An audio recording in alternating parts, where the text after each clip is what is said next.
First off, thanks to the fans for coming out, particularly the students. I mean, it makes the environment so much more fun. Even if you're like playing well, not playing well, whatever it may be, to have fans that cheer, it kind of just snowballs on itself where, now people are, the students were there. This is a cool place to go. And then more students come, and then more fans from the outside come. And that's what Iowa basketball needs to be. Obviously, we're still going to be a work in progress. We've got a long ways to go. Really happy with our start, our energy out of the gate. Defensively, the second half, we couldn't have guarded James, but they ran with they played with much better pace. I thought they shifted us a lot more, and then I thought we got ourselves out of position, got behind the ball that second half. Defensive rebounding was absolutely horrendous, so we need to be better at that, which is kind of our strength. So we'll get there, but I couldn't be more pleased with the fans. Like just keep coming, through the goods and the bad. Like, it's not going to be perfect. It's not going to be like this every night. But it can be really special if we have them on our side. All right, questions? Right after the game, you went over to the student section, your players did, and then went around the arena just to thank fans. Was that premeditated, or was that something you just did in the moment? Did in the moment. Just, you got to show them you appreciate. Like, I really, truly believe that they need to be in it with us. Because, again, it's not going to be like this every single night. I hope it is. It'd be really nice. But it's not always going to be, just go well. And so that's when you really, really need those fans. And so I think you got to show them that you appreciate them and that they're on the team with us. I mean, that's what they are. And so hopefully we can keep them coming back and try to keep creating some excitement in the gym. Do the fans help more on offense or defense, do you think? Defense, I'm still, we're still getting, some of the other crowd standing. We're still trying to get them to stand. You did. I'm trying, man. Let's go. Let's get lit. What else are we here for? We're not here to just spectate and watch. We got to be a part of it, right? So, yeah, I mean, we need them on defense, need them on offense. You just need noise. That's kind of my theory. Well, it seemed like the defense really fired up the fans. Did you notice that? Yeah, I mean, things go well, it fires them up. That's right. And I want them to fire us up when things aren't going well. That's what I'm really trying to fight for. But yes, the defense is, because our kids fly around. We've got some edgy kids, some tough kids, and they get pretty physical, and it makes the game pretty fun. What did you want to see coming into this game, and I guess how much of it did you see, or do you feel satisfied? You're never satisfied as a coach because it's so process focused. Obviously, you're a little bit happier for an hour, and then it's back to whatever. Then it's like Western Illinois, and so I mean, like with us, we're going to have some depth, and so the kids need to understand that they need to want for each other's success consistently, and I thought our kids did tonight. I was really pleased with that because it's going to be hard. Like, this is going to be hard.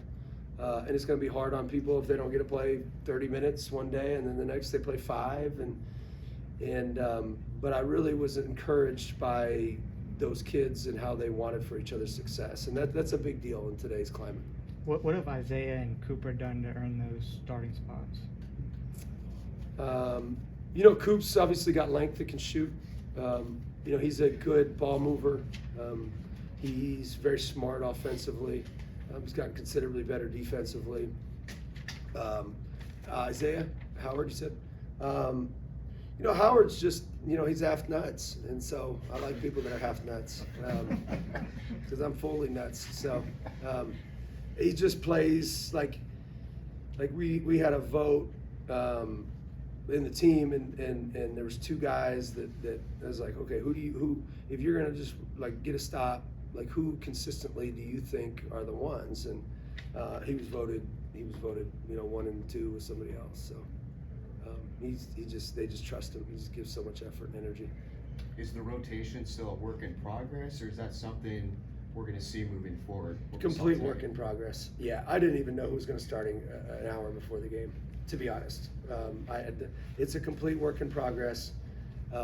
We don't have enough separation yet to kind of get there. It probably will be game to game based on matchups.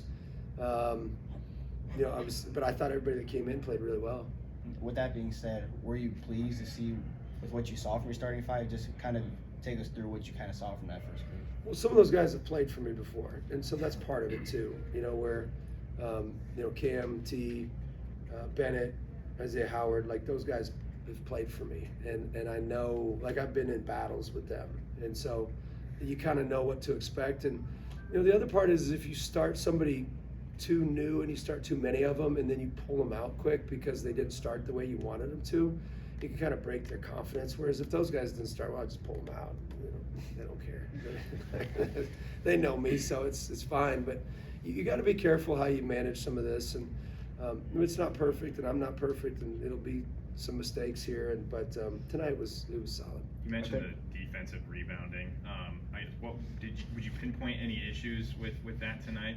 I know you said it was awful, but I guess what would you pinpoint? I mean, some of the shots in the first half that they took were way off, so that's part of it.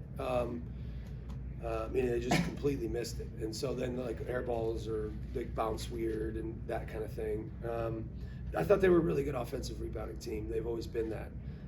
I didn't think we got the ball. The ball's sitting there, and it's just like see ball, get ball.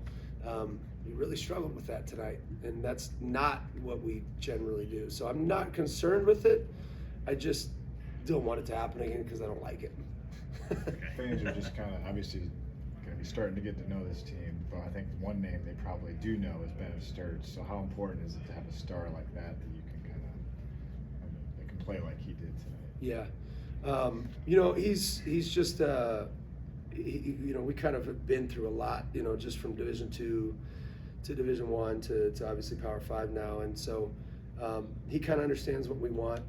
He's fiercely competitive now. I know he kind of is steady, but it burns pretty hot, and obviously plays with great pace, great patience.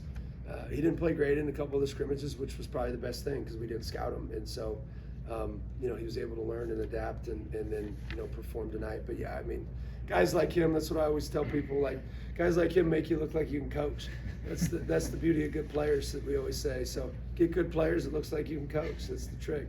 You had some foul trouble the first half. Did you like the way the guys responded that came off the bench? Did you feel like you didn't miss a beat the other guys had? Yeah, and I didn't even realize we had foul trouble because we were going to play 10, I believe 10.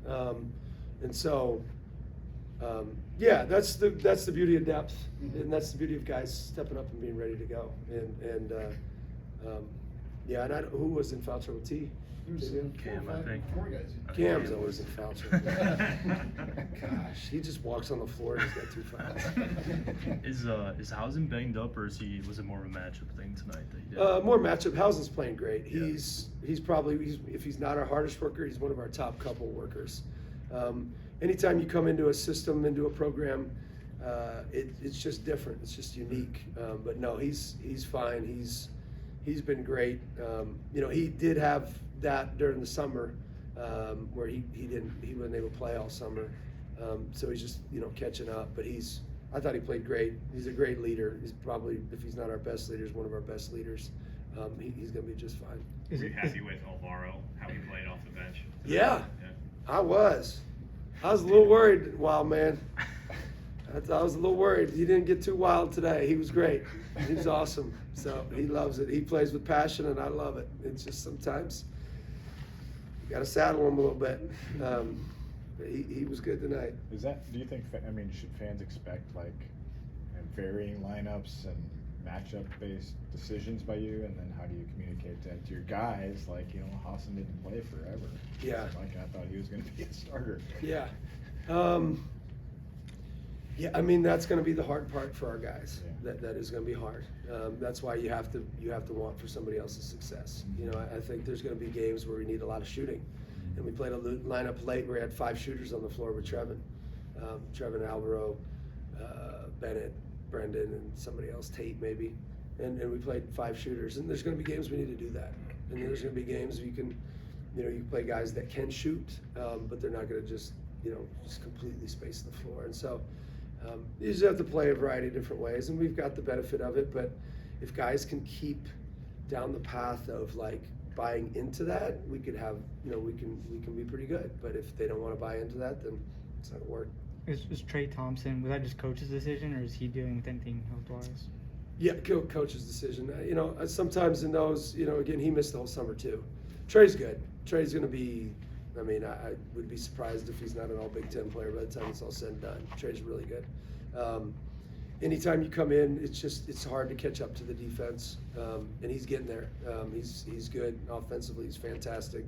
His energy's through the roof. Trey's good. I'm not worried about him. It's just you just kind of have to see it progress, and it takes some time. You talked about just trying to find some rhythm with the offense, but you guys put up 101 tonight. So what did you see out there from your offense to where you guys could have a night like this? Yeah, I don't know. It's the first time we scored 100 in a while. I don't remember, probably 100 years ago. I don't know, man. I think our defense might have led to some offense. I don't know why we scored 100. I'd have to go back and watch it. No clue, to be perfectly honest. I don't know. I'd like to say again it was coaching, but probably just, I don't know, we just made shots, I guess. A lot of free throws. A lot of free throws, too. What were your emotions coming out of the tunnel for the first time before the game? I think during the day, it's like, I call it the game day misery.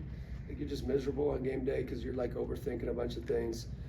And then you kind of get like a fight or flight response, before games when you get the tension and the nerves and stuff like that. And, generally I don't really have the flight response, so then it's fight response. And so then it's just time to fight, let's go. And I just like it. I love competition. This is what I like. It's those half-second decisions or second decisions. That's what I'm good at. As our administration knows very well, if it's a long-term decision, sometimes it takes me a little time.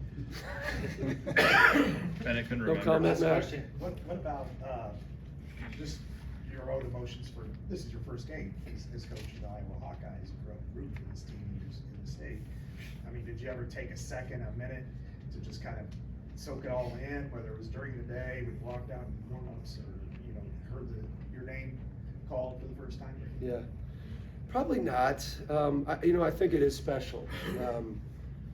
I probably don't process that enough. I think sometimes if you process it too much, I think you can get complacent or kind of a sense of arrival that we just want to avoid. And so it's really trying to build this thing into something special. I think the coolest part, because it's really hard, because we moved twice with my family, it's really hard on your wife.